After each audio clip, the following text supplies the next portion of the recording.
So kind of talk us through your creative process. You mentioned something about like when you are in a room with some of your fellow artists, musicians, um, you focus on meditation, breathing. Could you kind of like talk us through how you go about it before you even start creating something?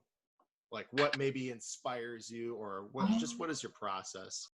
I would say like creating with other people, that process is always different than creating by myself. Hmm. But I'm really blessed and fortunate to just know so many like powerful, intentional artists. Hmm. Taylor, Fundamental Sound Co., the drummer for Honey Monsoon, um, and all the Honey Monsoon people. Like it's a vibe. Like when we get together to create, it comes so naturally, but it's so comfortable. It's Hmm. like it's so comfortable. And I think that's one of the most important things to even be able to get into this space to create in the first place. Um, and then being able to like translate that into creating with anybody. So then taking that same comfortability and being able to feel that out or try to find that when I go to a jam with 10 people I've never met before, Hmm.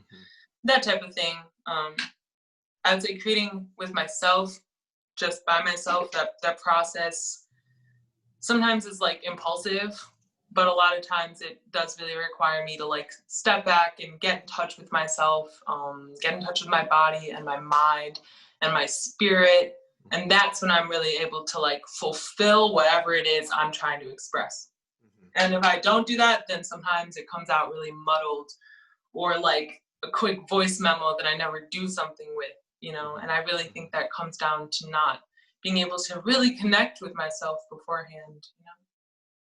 Yeah, and I know for me in particular, it's something as simple as just like lighting incense, or Mm-hmm. something like I know when we're like working on tunes or whatever, I have my specific thing that I do that just helps me kind of get in the zone, and get my focus and calm my brain a little bit.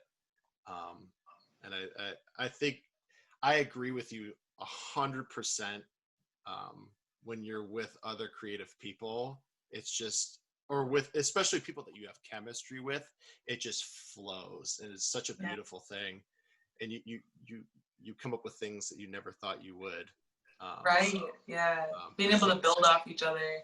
right, yeah, it's so Mhm. beautiful. Yeah, that's something that like so my background like as a musician, I was always like listening to music, but I never really played growing up. I always just like in like an air guitar player when I was growing up, and I like always wanted to play, but I never knew really what it was or what step I should take. And I started playing trumpet, and I was just like in the classical side of things like all the time. And when I was like, I don't know, I was probably 13 or 14. I was probably 14 when I met Haruki. And his approach to music at that point was just so completely different to anything that I had experienced before. And I was like, man, whatever this guy is doing, I want to do that. And then Hmm. when I started playing with paddle bots, getting into like a rehearsal with you guys, it's like every single time it starts just with us just talking, having fun, and then somebody starts playing something while we're Yeah, talking, and then yeah, it just yeah, builds into like a mini song. It's like yeah. such a cool experience.